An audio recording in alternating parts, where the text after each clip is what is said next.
Bonjour à toutes et à tous. Nous allons attendre encore 2 minutes pour laisser le temps à tout le monde de se connecter à la plateforme. Nous sommes près d'une centaine de participants inscrits aujourd'hui.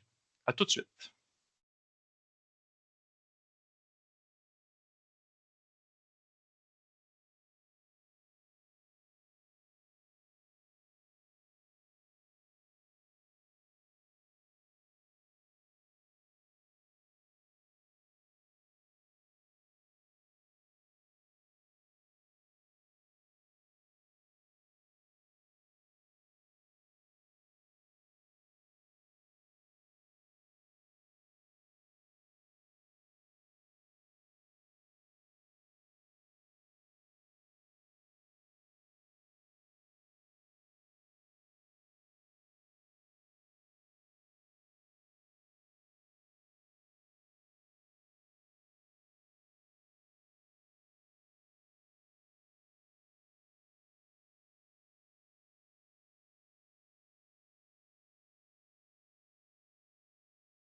Alors, rebonjour tout le monde. Mon nom est Fabrice Fortin, directeur des relations gouvernementales et des affaires publiques.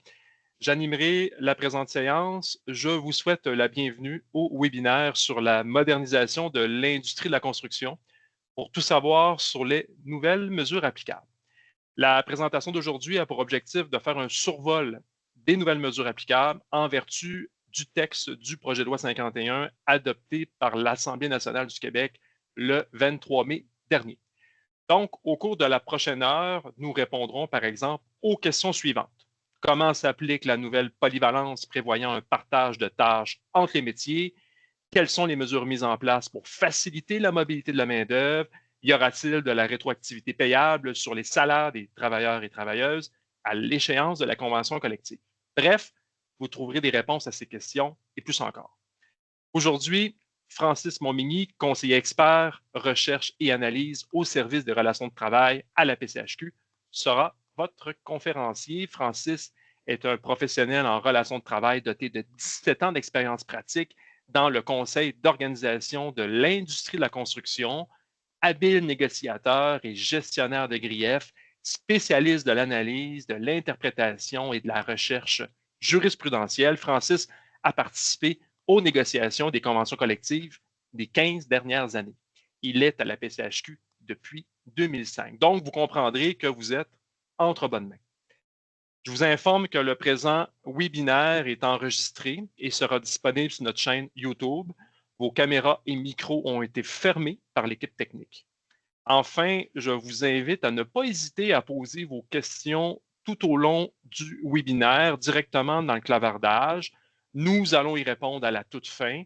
Lorsque vous poserez votre question, je vous invite à indiquer la diapositive projetée pour aider Francis à répondre plus facilement à la question. Donc, je vous souhaite un bon webinaire. Francis, à toi la parole. Oui, bonjour à tous et à toutes. C'est un plaisir d'être avec vous ce midi pour vous parler du nouveau projet de loi 51 qu'on va appeler également la loi 19 très bientôt. C'est tout nouveau, c'est tout chaud et on va y aller de ce pas. On va commencer la présentation. Donc, Comme je vous dis, on est sur le projet de loi 51 pour la modernisation de l'industrie de la construction et ça va porter le titre de la loi 19. Je vous dis dès maintenant que le texte final de la loi 19 n'est pas encore disponible. Donc, ce qu'on vous présente aujourd'hui, c'est le résultat d'une analyse qui a été faite des amendements qui ont été adoptés par l'Assemblée nationale, les 29 amendements qu'on est venu porter sur la première version du projet de loi, et ensuite tous les changements et les modifications qu'on a fait pour bien comprendre où en est rendue la réglementation et la législation en vigueur. On n'a pas toutes les réponses à toutes les questions au moment où on se parle, mais on a déjà un bel aperçu des mesures qui sont mises en place et on va vous les présenter dans les prochaines minutes. Voici le plan de la rencontre pour aujourd'hui. Pardon. Donc, tout d'abord, on va regarder les objectifs du projet de loi 51. Quel but était visé par le ministre du Travail lorsqu'il a déposé son projet de loi? On va regarder aussi rapidement le processus consultatif qui a été mis en œuvre pour en venir aux textes qui sont proposés. Ensuite, on va regarder différents thèmes qu'on a abordés dans le projet de loi, c'est-à-dire le premier, la négociation collective. Ensuite, au point 4, la mobilité interrégionale de la main-d'œuvre. Au point 5, l'émission et le renouvellement des certificats de compétences. En sixième, on va regarder au niveau de la diversité de la société québécoise, donc les groupes sous-représentés, comment certaines mesures ont été mises en œuvre pour les inclure plus facilement dans l'industrie de la construction et surtout avoir leur rétention pour venir compenser les besoins en main-d'œuvre qu'on connaît actuellement. Au point 7, qui va probablement être un gros morceau de la présentation, on va discuter de la polyvalence entre les métiers qui est maintenant en vigueur au moment où on se parle. Et donc, à cet effet-là, on va vous donner les balises ou les grandes lignes du partage des tâches qu'il est possible de faire, en sachant bien sûr qu'il y a une évolution qui va être faite au travers du temps et qu'il y a un accompagnement qui va être fait par les gens de la Commission de la construction du Québec et également par les conseillers et conseillères de la PCHQ pour vous aider. Je vais vous présenter d'autres mesures notoires, un peu moins directes par rapport au travail des entrepreneurs sur les chantiers, mais quand même qu'il est bon de savoir. Et finalement, on va regarder le calendrier de la mise en application de ces différentes mesures pour en venir à vos questions à la toute fin. Donc, allons-y avec les objectifs du projet de loi 51. Donc, l'intervention législative qui est proposée visait d'abord à améliorer la productivité et l'efficience dans l'organisation du travail sur les chantiers. Donc, le but du ministère du Travail était aussi d'accroître la polyvalence des travailleurs sur les chantiers, donc que certains métiers puissent partager des tâches entre eux. On voulait faciliter l'organisation du travail aussi en assouplissant les règles relatives à la mobilité de la main-d'œuvre. Et on est venu toucher pour améliorer le fonctionnement du régime des négociations collectives. Entre autres, on va le voir dans un instant, on est venu donner de l'air au processus de négociation en venant baliser certaines étapes du processus et en commençant aussi plus tôt. Et en dernier lieu, un des buts visés était d'accroître la main-d'œuvre disponible par l'inclusion et la rétention des personnes représentatives de la diversité de la société québécoise. C'est un grand terme, une grande expression que je vais vous présenter un petit peu plus loin, mais qui regroupe en fait des gens qui sont sous-représentés dans l'industrie, des groupes minoritaires souvent exclus, auxquels aussi sont jointes les femmes pour lesquelles on travaille à avoir une plus grande représentativité dans l'industrie depuis déjà quelques années.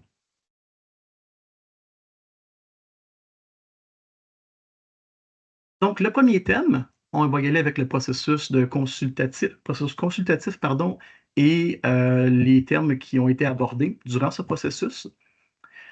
Donc, on a eu droit à une consultation sur plusieurs étapes. Les premiers balbutiements du- de la loi ou de ce qu'elle allait devenir ont été posés au 1er mai 2023. Donc, il y a eu une présentation de fait par le ministre du Travail, M. Jean Boulet, lors d'un événement à la Chambre de commerce du Montréal métropolitain, dans lequel il a tracé les grandes lignes de ce qu'il désirait faire pour l'industrie et son intention de déposer un projet de loi qui devait se faire initialement à l'automne, mais en lien avec la consultation de tous les partis, c'est allé au début de l'année 2024. En mai et juin, toujours en 2023, il y a eu différents ateliers qui ont été mis en place dans lesquels les associations patronales et syndicales de l'industrie ont été invitées à discuter et à présenter leur positionnement et des idées pour le projet de loi qu'on discute aujourd'hui. Il y a eu 4 sujets qui ont été abordés lors de ces tables. Le premier, c'est la mobilité de la main-d'œuvre. le carnet de référence construction, le régime de négociation collective et la gouvernance de la CCQ.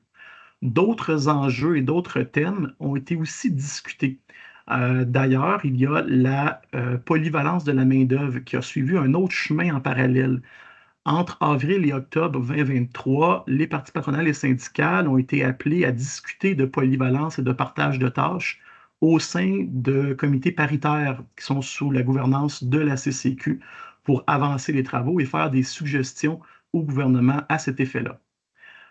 Donc, la PCHQ a déposé, comme d'autres associations, un mémoire en novembre 2023 et s'en est suivi dès le début de l'année 2024 de différentes étapes qui ont été très rapidement. La première, le 1er février, on a eu le dépôt par le ministre de la première version du projet de loi 51. En mars, il y a eu des consultations en commission parlementaire à laquelle la PCHQ a participé. Et le 23 mai, comme l'a mentionné Fabrice en ouverture, on a eu une adoption des 29 amendements qui ont été faits au projet de loi 51 pour en venir le 28 mai dernier à la sanction. Donc, le projet de loi est devenu officiellement la loi 19. Pour le bien de la présentation, je vais continuer d'utiliser la dénomination du projet de loi 51 parce qu'on en a parlé beaucoup dans les médias, dans toutes les instances de l'industrie de la construction, mais sachez que bientôt, on va utiliser la dénomination de loi 19. Donc ici, un sommaire des sujets touchés par la modernisation qu'on peut regrouper en différents thèmes. Plusieurs vont être discutés plus loin, je ne veux pas m'y attarder, mais clairement, on voit que la productivité était un aspect central de la modernisation, tel que vu par le ministre et les gens de l'industrie. Polyvalence, mobilité, on a aussi des travaux qui ont été exclus de la loi, on va le voir à la fin, pour les bâtiments qui sont la propriété des offices municipaux d'habitation. Des mesures pour l'accès et l'inclusion de divers groupes sous-représentés. Il y a un volet qu'on parle un petit peu moins dans la présentation aujourd'hui qui touche beaucoup plus la transparence, la collaboration et la gouvernance de la CCQ, entre autres, et les rapports qui sont faits entre la Commission et le ministère du Travail et les autres ministères du gouvernement. Donc, sachez que ça aussi, ça a été revu de sorte que la Commission va devoir suivre certains alignements, j'ai envie de dire, plus précis donnés par les ministères. Et finalement, j'ai encerclé à la fin, dans les autres mesures, une mesure importante au niveau de la hausse des amendes, des infractions prévues par la loi R20, afin de convaincre les contrevenants de rester dans le droit chemin. Mais déjà, on parle de quelques centaines de dollars supplémentaires qui ont été ajoutés au montant des infractions pénales qui sont inscrites à la loi. Et je vous fais déjà part que la Commission de la construction du Québec, entre autres dans la polyvalence, je vais y revenir un petit peu plus loin, a déjà insinué qu'ils allaient y aller avec beaucoup de prévention et beaucoup de doigté dans l'application des nouveautés de la loi, ce qui était également un souhait du ministre et qu'on partage aussi bien sûr à la PCHQ. Donc, au-delà de l'augmentation des amendes, sachez qu'il y a une volonté de l'industrie d'y aller en mode prévention, en mode enseignement et non pas en mode plus restrictif, plus pénalisant pour les employeurs et les travailleurs également. Donc, allons-y avec les modifications au régime de négociation collective. D'ores et déjà, vous mentionnez que ce qui est prévu dans le projet de loi 51 devrait normalement toucher pas la négociation qui vient de débuter avec le processus de maraudage et de vote des travailleurs là, au mois de juin actuellement, le vote pour l'affiliation syndicale. Ça devrait être reporté à l'autre négociation dans 4 ans. Cependant, il pourrait y avoir certains aspects qui viendraient jouer dans la négociation actuelle. On parle entre autres de la mesure qui accorde la rétroactivité dans le paiement des salaires à partir d'une date qui pourrait précéder la signature de la nouvelle convention collective. Pour faire simple, les mesures touchant à la négociation ont été prévues d'entrer en vigueur au mois de septembre 2025, le 1er septembre plus précisément. Or, si les négociations s'étirent, le droit à la rétroactivité, s'il est négocié dans la convention collective, parce que ça va être par voie de négociation, pourrait s'appliquer. On n'en est pas là, je vous rassure, on va vous tenir au courant en temps et lieu, mais sachez sinon que le corps de ce que vous voyez à l'écran actuellement devrait toucher non pas cette négociation-ci, mais bien la prochaine. Et quelles sont les mesures? En gros, on a devancé de 12 mois les étapes de la négociation collective pour donner de l'air au processus. Donc, le prochain maraudage et le vote syndical, dans 4 ans, en fait, va avoir lieu dans le milieu de la convention collective, donc après 2 années de vie de la convention. La conclusion du protocole syndical entre les diverses associations va se faire 2 mois plus tôt et l'avis de négocier va devoir être envoyé le 1er septembre au lieu du 1er octobre. C'est très technique, mais ce que ça fait, je le répète, c'est qu'on se donne un petit peu plus d'air entre les différentes étapes, autant pour la partie syndicale entre eux de s'entendre sur leur protocole, de nous, les associations patronales sectorielles signées, un protocole de négociation avec les associations, et après ça, ben, pour négocier, bien sûr, les conventions collectives comme il se doit. Des nouveautés également, une imposition de transmettre les cahiers avec les demandes et les propositions au plus tard le 1er novembre. Donc, actuellement, c'est une mesure qui fait défaut et qui peut rallonger les négociations parce que les parties ne donnent pas directement leurs demandes et propositions. Donc, on étire dans le temps. La période de médiation qui est déjà prévue dans la loi, qui est actuellement de 60 jours, mais qui peut être prolongée par le ministre, elle est maintenant euh, basée sur un 90 jours. Donc, il n'y a plus de jeu à y avoir. On sait, on va savoir à la prochaine négo que la médiation qui est nécessaire avant d'obtenir les moyens de pression va durer 90 jours et que les moyens de pression vont pouvoir être pris immédiatement à la fin de cette période-là au lieu d'avoir une zone tampon telle que c'est actuellement, où il y a 21 jours de réflexion qui est donné aux parties avant que les moyens de pression peuvent s'appliquer. Recours au tribunal administratif du travail pour défaut de négocier de bonne foi a été enchâssé dans la loi. Donc, ça va permettre aux parties de recourir à ce mécanisme-là en cas d'abus, bien sûr. Et les nouvelles allégeances syndicales vont être coordonnées avec le rapport mensuel. Ceux qui sont dans l'industrie depuis longtemps, vous savez qu'à tous les 4 ans, et comme ce sera le cas au 1er septembre qui s'en vient, on va avoir les résultats du vote pour les alliances syndicales. Et normalement, à une date très précise, les partis doivent, pas les partis, pardon, les employeurs doivent appliquer ces modifications de paiement dans les cotisations syndicales.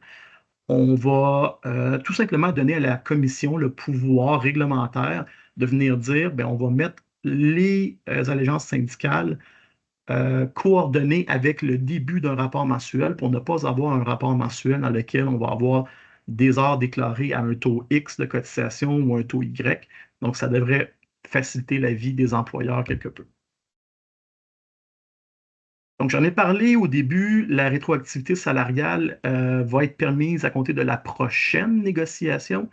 C'est sûr qu'il y a encore beaucoup d'eau à couler sous les ponts par rapport à ça, mais ce qu'on peut vous dire, bon, comme j'ai dit, ça va être mis en vigueur au 1er septembre 2025. Il pourrait, et je le mets au conditionnel, avoir un impact dans l'actuelle négociation collective si la négociation s'étire dans le temps. On n'a pas de fonds de rétroactivité salariale comme il était prévu dans la première version du projet de loi 51.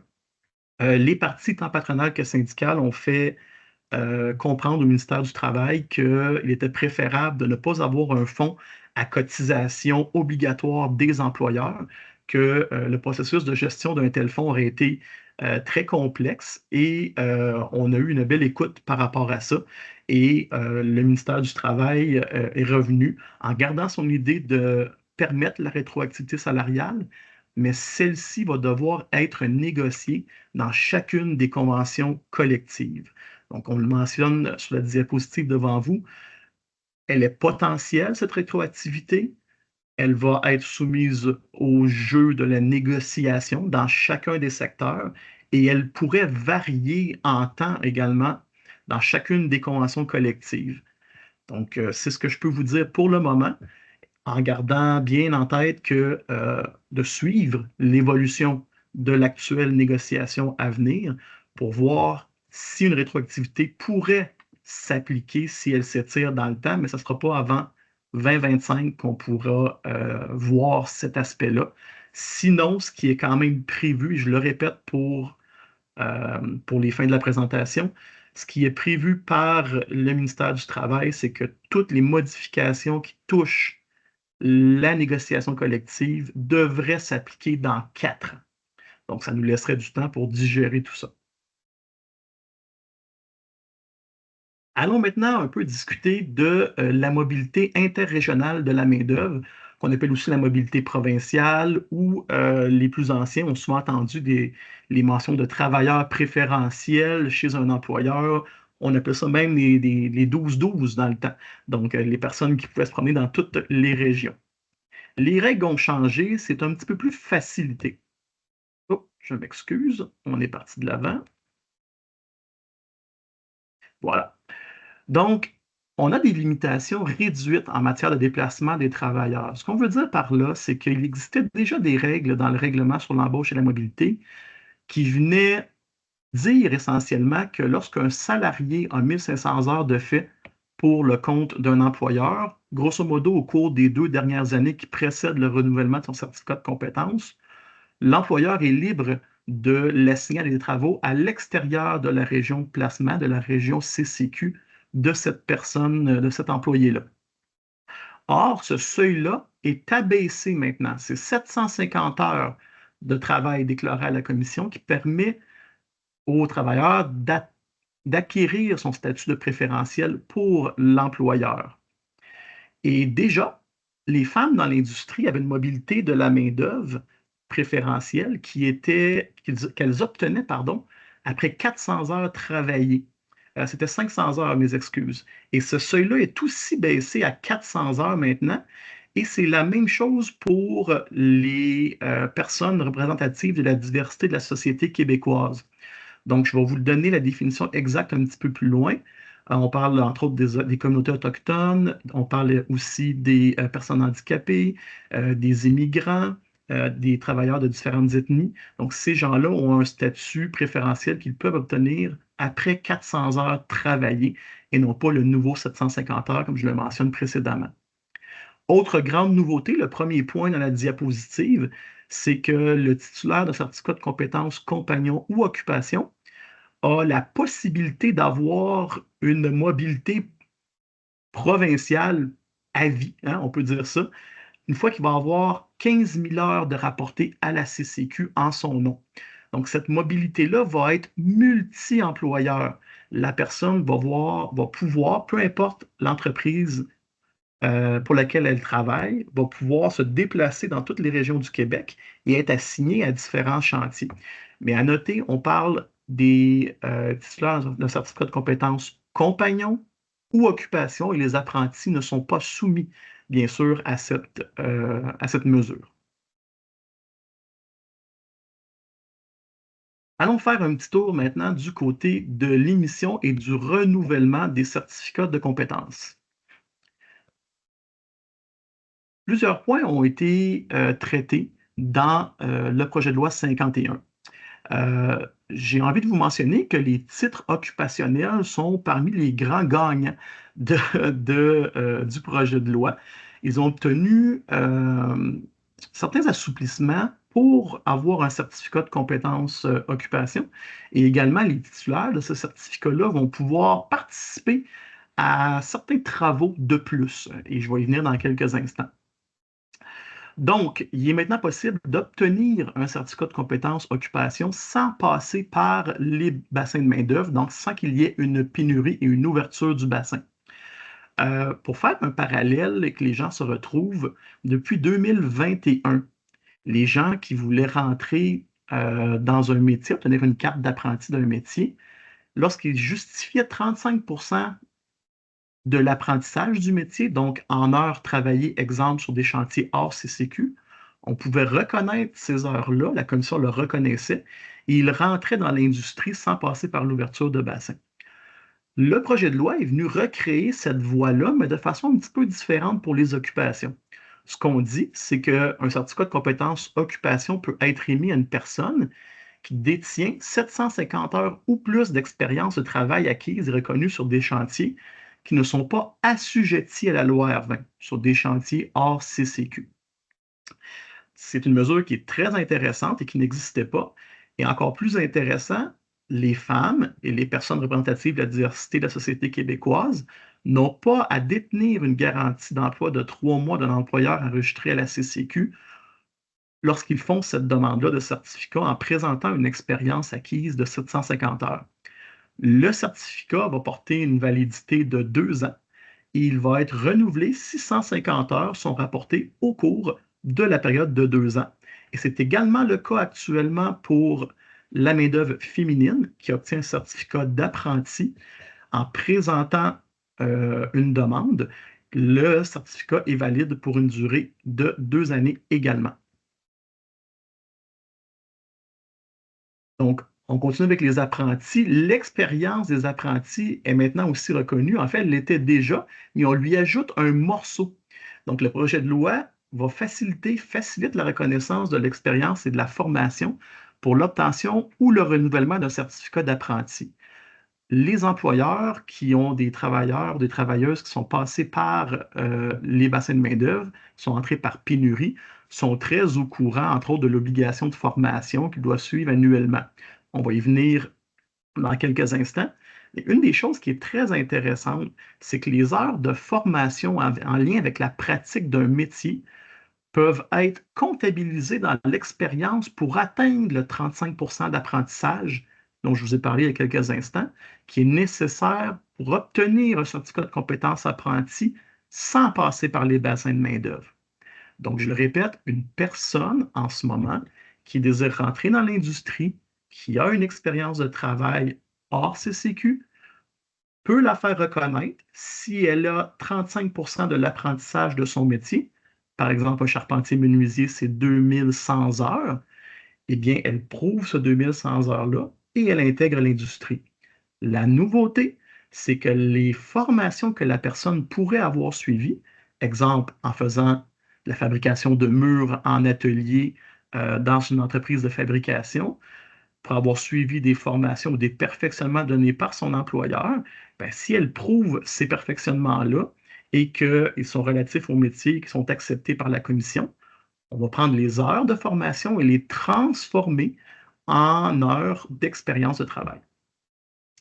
Également, les cours pertinents réalisés hors Québec peuvent être reconnus par la CCQ au regard du respect de l'obligation de formation annuelle exigée au titulaire d'un certificat de compétence apprenti. Ce que ça veut dire, c'est que la personne qui est rentrée par bassin, par pénurie de main-d'œuvre et qui a une obligation de formation, maintenant, elle peut suivre des formations à l'extérieur du Québec. Exemple, pour les entreprises qui sont en Ontario, en Abitibi, très près de la frontière avec la province ontarienne, ben, s'il y a des cours qui sont faits dans un collège privé quelconque, à Ottawa, exemple, et qu'on a un diplôme d'une formation de 50, 100 heures, etc., qui couvre la durée de la formation obligatoire de 30 heures par année, eh bien, on va pouvoir les faire reconnaître comme respectant l'obligation de formation, justement.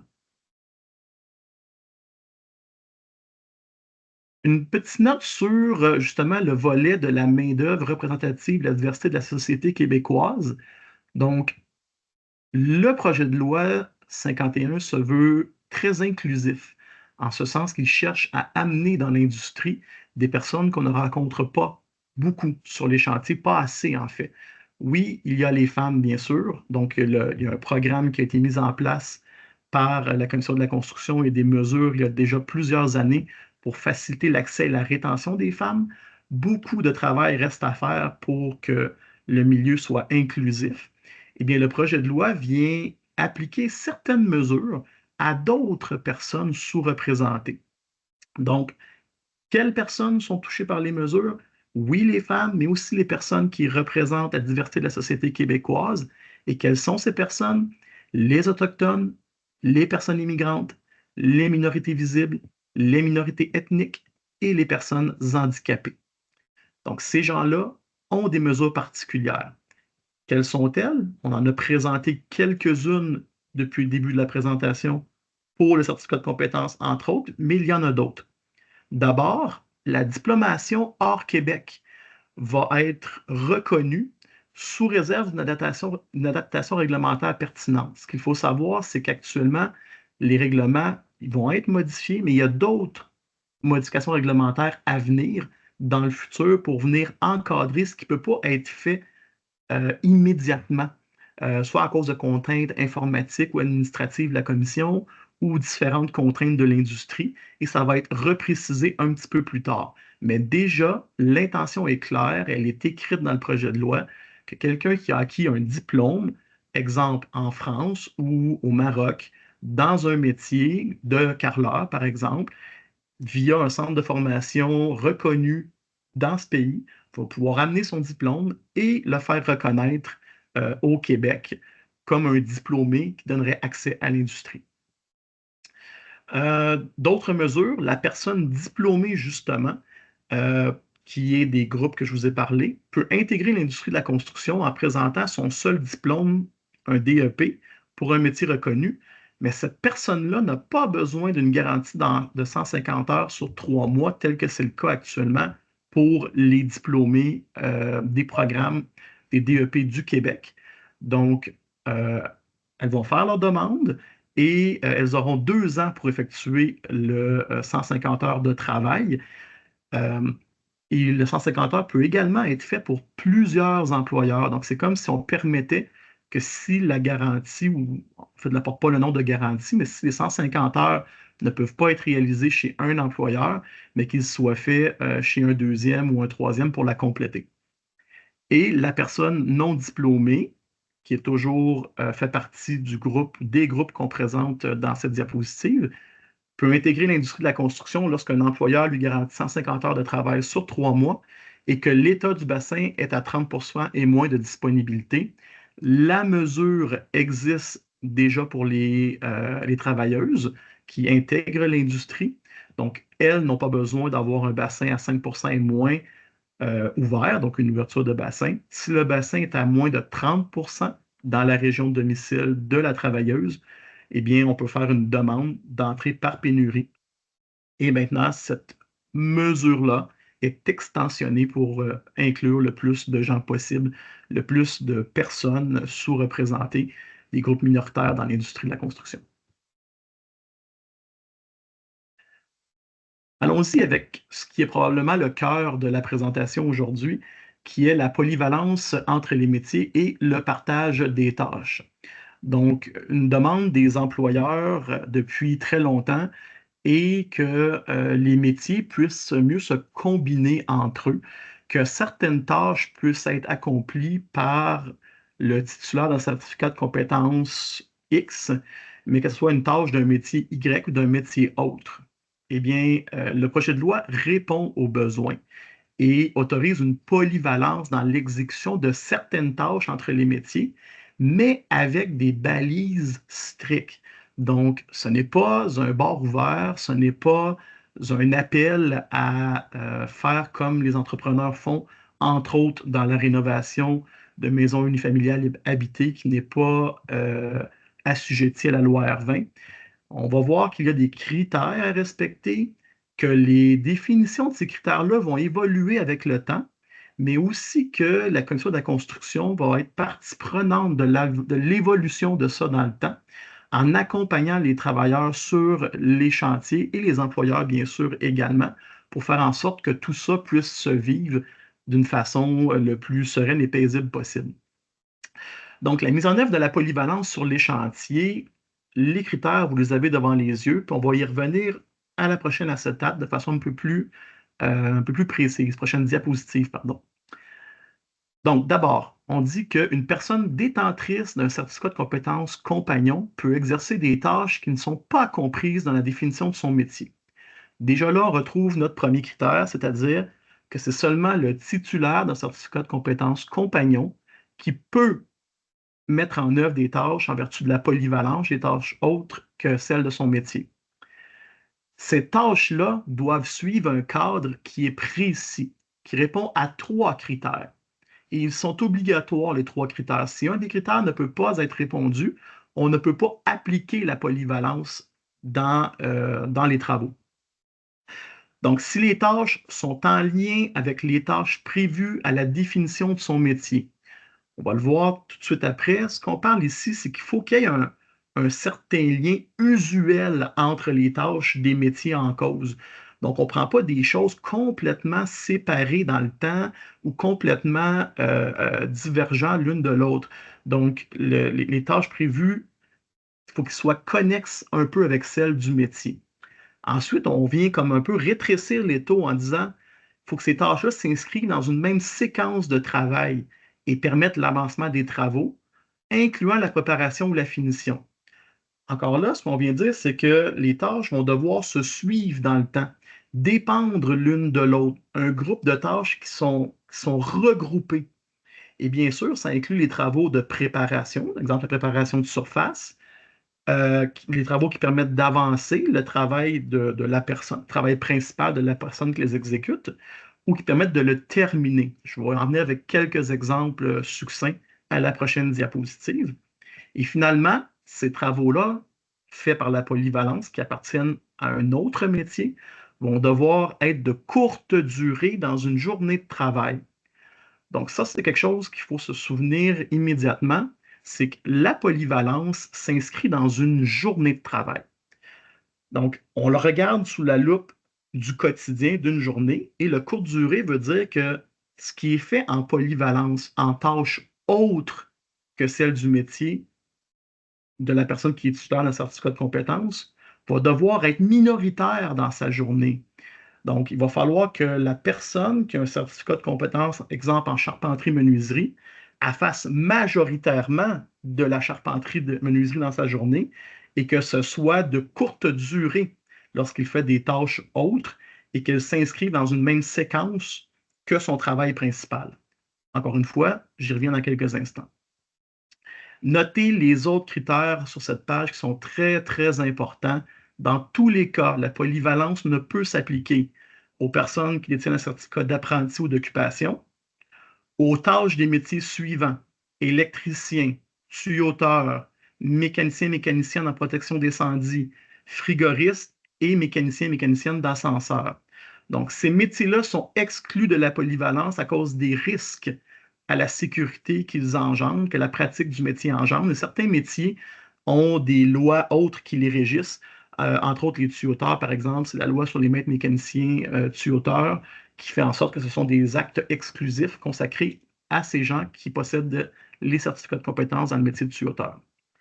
Et la polyvalence ne s'applique pas non plus à l'opération de grue de tout genre, ainsi qu'aux travaux relatifs à la stabilité ou à la capacité portante d'une structure. Oh, critère à retenir ici aussi. Dès qu'on est dans la capacité portante d'une structure, le ROF, comme on dit, donc tout ce qui touche à la stabilité du bâtiment, également les fondations du bâtiment ne peuvent faire l'objet de la polyvalence. Et si on veut le voir à l'inverse, c'est une fois que la structure est montée, que la capacité portante du bâtiment est donnée, les fondations, le ROF, quand on va être rendu dans la finition qu'on va pouvoir appliquer de la polyvalence. Ici, je vous ai mis une infographie qui m'a été rendue disponible par les gens de la commission de la construction. D'autres infographies sont d'ailleurs présentées dans la présentation et je les remercie pour ça. Vous retrouvez cette infographie-là sur le site de la CCQ, une page consacrée à la polyvalence, ccq.org/polyvalence pour en savoir plus.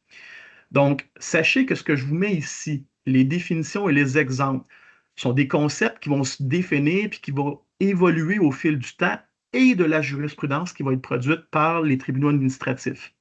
Donc, je vous mets ça à titre indicatif pour mieux comprendre ce qui est dit. Et c'est vraiment dans cette optique-là que la présentation est faite, que l'APCHQ désire vous renseigner. Donc, on retrouve dans l'arbre les mêmes critères que je vous ai mentionnés tantôt. Si on est dans les métiers d'électricien ou des tâches qui touchent à la structure ou à l'opération d'une grue, etc., automatiquement, on s'en va dans la colonne oui, où est-ce que la polyvalence ne peut s'appliquer. Si on se dit que c'est beau, donc que c'est non au premier encadré en haut, Là, on descend chacune de nos étapes. Est-ce que la personne est détentrice d'un certificat de compétence compagnon? Oui, parfait, je peux m'aligner vers la polyvalence. Non, je ne peux pas l'appliquer. Et ensuite, on a les critères qu'on a discutés, que je vous présente un peu plus ad lib en ce moment. Donc, est-ce que la tâche est en lien avec la définition du métier de l'exécutant? Je vous l'ai mentionné, on parle de quelque chose qui est connexe, qui est usuel, des tâches qui vont de soi. Un exemple que j'ai mis, c'est le changement des panneaux de bois en composite qui pourrait être pourri. Donc, si, exemple, on a des couvreurs qui s'en vont sur une couverture d'un multiplex, les travaux sont assujettis, on enlève la barre d'eau, on se rend compte que, oh mon Dieu, le dessous est pourri, il faut changer plusieurs panneaux. Ben, ils vont pouvoir changer ces panneaux-là avant de poser leur barre d'eau sans faire venir un charpentier menuisier sur le chantier. Donc, c'est ça le principe de tâches qui sont connexes une à l'autre, qui vont de soi, qui se rattachent une aux autres. Ensuite, on va devoir se dire, est-ce que ces tâches-là sont faites dans une même séquence, donc en continu, très rapprochées dans le temps, dépendantes l'une de l'autre. L'exemple que je vous donne là, c'est le tirage de joint qui suit immédiatement la pose de panneaux de gyps pour fermer un mur. Donc, si les charpentiers menuisiers posent leurs panneaux et qu'il reste dans leur journée certaines heures de travail à effectuer de façon minoritaire, ils pourraient débuter le tirage de joints à l'intérieur de la journée. Par contre, ils ne pourraient pas revenir le lendemain et faire que du tirage de joints, parce qu'on le voit dans le prochain critère que je mentionne, la polyvalence, c'est par journée. Et ces tâches-là qu'on fait en polyvalence, qui sont autres que celles du métier, eh bien, elles doivent être de courte durée. Et c'est quoi courte durée? L'exemple que je vous mentionne, c'est, supposons une journée de 8 heures de temps, une journée normale. Le charpentier menuisier va pouvoir poser, ben, en fait, pose du gyps pendant 6 heures de temps et pourrait compléter avec 2 heures de tirage de joint, une tâche qui appartient normalement au peintre et au plâtrier. Et le lendemain, c'est la même chose. Le chantier continue. Ça pourrait être une autre pièce dans laquelle les charpentiers menuisiers vont faire les tâches, poser le gyps et venir tirer les joints, mais seulement pour compléter leur journée, donc d'une façon minoritaire. Ce qui empêche aussi le travail à la chaîne, c'est-à-dire qu'on ne pourrait pas non plus demander aux charpentiers menuisiers de faire que du tirage de joints pendant 3 jours consécutifs de façon majoritaire. Non, c'est qu'on a une équipe de travail qui vient faire des tâches de polyvalence qui permettent de débuter, continuer ou terminer un travail principal qui leur appartient.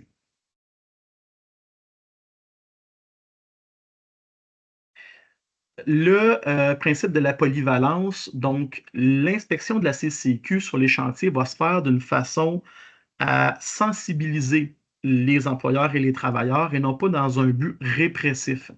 Donc, des rencontres ont eu lieu en début de semaine avec les représentants de la commission qui nous ont fait part de leur façon de faire à venir sur les chantiers.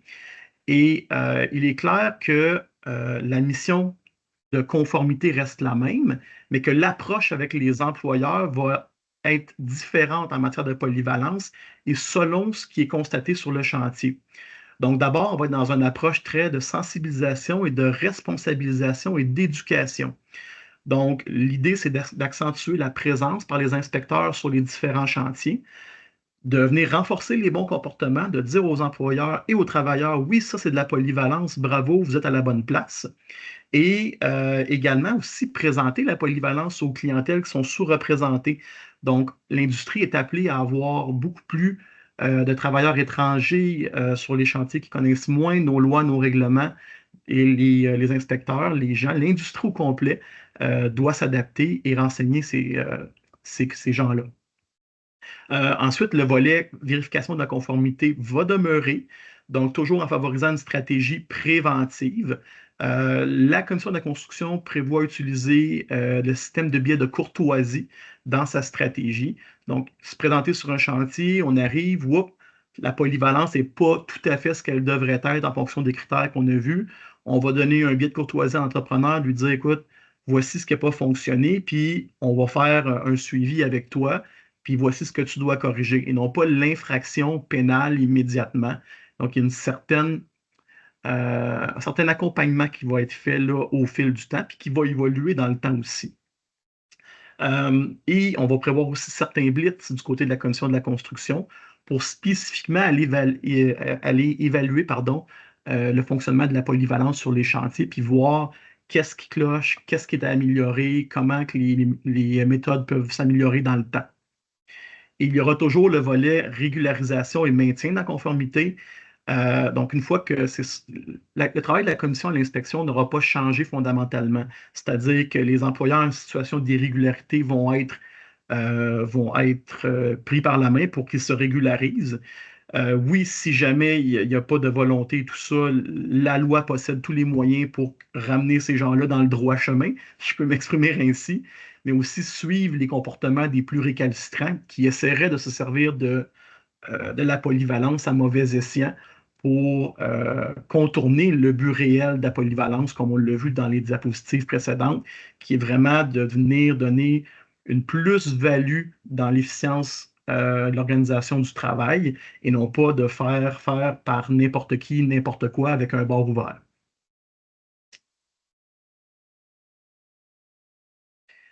Une autre petite note au niveau de partage des tâches, les occupations. Donc, les titulaires d'un certificat de compétences occupationnelles vont pouvoir maintenant réaliser des activités partagées. L'annexe E du règlement sur la formation, et c'est très technique, contient une tâche actuellement, mais va contenir des tâches qui vont pouvoir être accomplies par les compagnons de divers métiers et aussi les titulaires de certificat de compétences occupation, ce qui n'était pas le cas maintenant. Donc, on rajoute ces gens-là. Et les activités qui sont mentionnées là, exemple, actuellement, on a l'activité d'opération d'un camion flèche, un boom truck. Ça demande quand même une formation spécifique qui doit être suivie pour pouvoir le faire. Mais les occupations, on peut les ajouter. Et la beauté, c'est que ces gens-là, les titulaires de certificat de compétences occupation, et les compagnons peuvent passer un examen spécifique à l'activité. Donc, ils seraient considérés, dans le cas des occupations, comme un compagnon dans cette activité-là, tout en ayant leur certificat de compétence occupation. Je sais que ça peut sembler très chinois, tout ça, si je peux m'exprimer ainsi, mais sachez que ça va se vivre dans le temps et que ça va être implanté par étapes. On va le voir dans le calendrier là, qui suit dans quelques instants. En vrac, quelques autres mesures prévues dans le projet de loi 51. Le carnet de référence a été amélioré. Donc, les employeurs, vous avez souvent utilisé le carnet de référence, le système, votre portail informatique sur le site de la CCQ pour, entre autres, faire vos demandes de besoins en main-d'œuvre et recevoir vos listes de la CCQ. Donc, maintenant, les communications vont être permises entre les employeurs et les syndicats une fois que vous allez avoir fait votre déclaration de besoin de main-d'œuvre. Il n'y aura plus de délai d'attente comme c'était le cas avant, 24 ou 48 heures, puis on attend que les listes fournies par les syndicats soient reçues avant de pouvoir se parler. Mais dans tous les cas, les employeurs vont pouvoir refuser la communication avec les associations syndicales.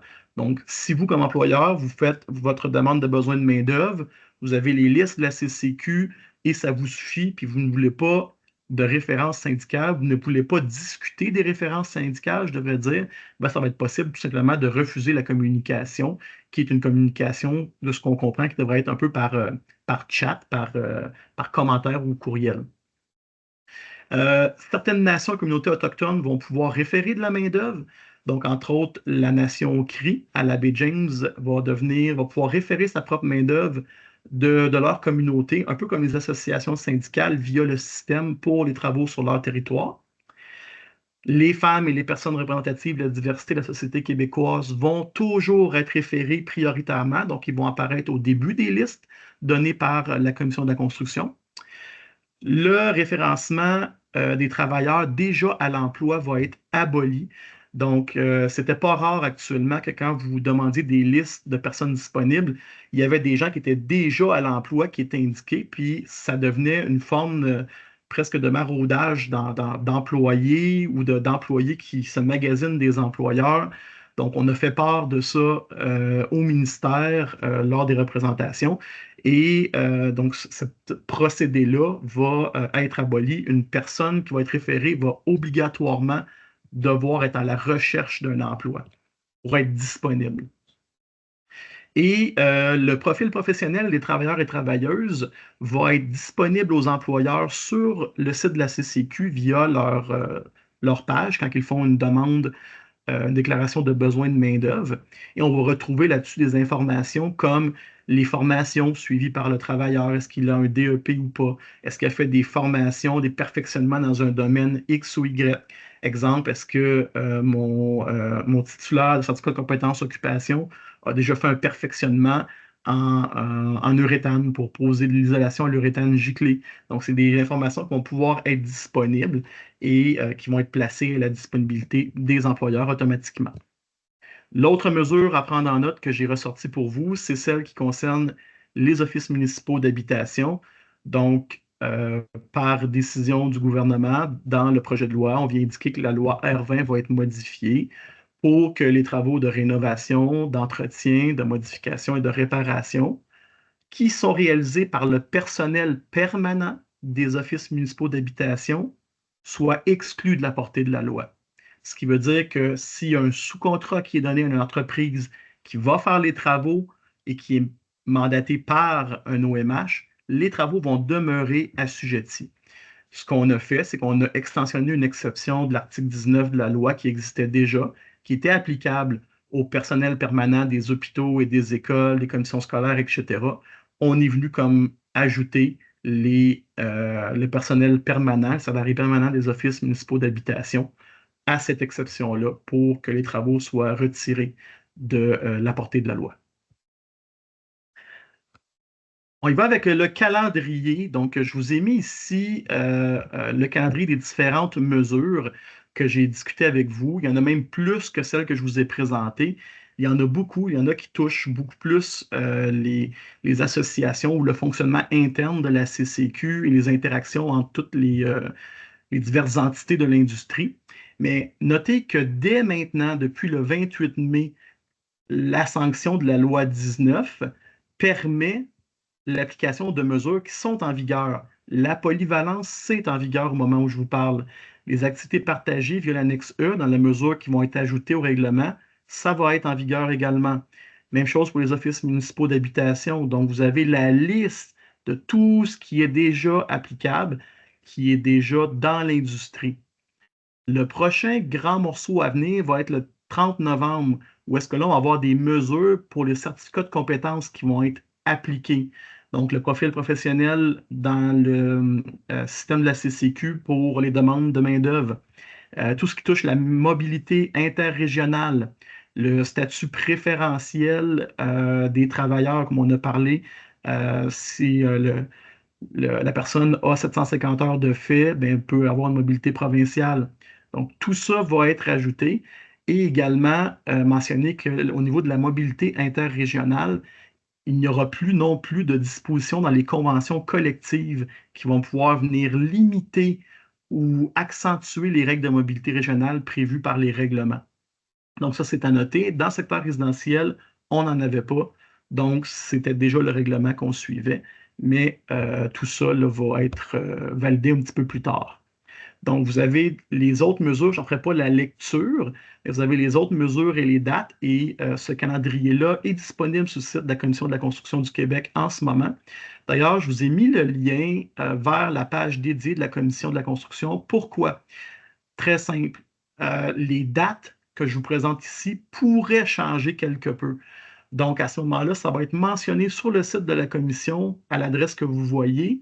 Et nous, bien sûr, on va le reprendre dans nos publications. On va refaire d'autres webinaires sur le concept, entre autres, de la polyvalence. On va faire des articles, mais vous avez quand même l'information rapidement sur le site de la commission. Et au niveau de la polyvalence, pour vous mentionner que les conseillers de la PCHQ peuvent vous répondre sur l'application sur différents cas que vous pourrez avoir, mais aussi la Commission de la construction du Québec a mis en place des moyens pour rejoindre les employeurs et les informer spécifiquement sur la polyvalence. Donc, la page du site de la CCQ, c'est ccq.org/polyvalence. Vous allez retrouver le graphique que je vous ai montré, l'infographie, l'arbre de décision. Et vous allez avoir également les deux ressources qui sont mises à la disposition, soit une ligne dédiée que vous allez pouvoir appeler puis avoir une réponse à votre question portant sur la polyvalence. Et l'autre, c'est une adresse courriel spécifique qui est là. Donc, toutes ces mesures-là, en plus de la disponibilité des conseillers et conseillères de la PCHQ dans les régions, on est tous là pour vous aider puis vous donner l'information pour qu'on traverse la période d'adaptation du projet de loi le mieux possible. Donc, voilà pour moi. Ça fait le tour de la présentation. Je vous rappelle que c'est un survol, qu'il y a beaucoup de choses qui vont être précisées dans le temps, mais je suis disponible à répondre à vos questions dès maintenant. Merci, Francis. Maintenant, je vais prendre les questions. Il y a un certain délai entre l'envoi de la question et la parution de la question. Donc, j'ai une première question pour toi, Francis. Est-ce que je peux obliger mes travailleurs à faire de la polyvalence? Écoutez, la réponse, c'est non. Il faut respecter les travailleurs dans ce domaine-là.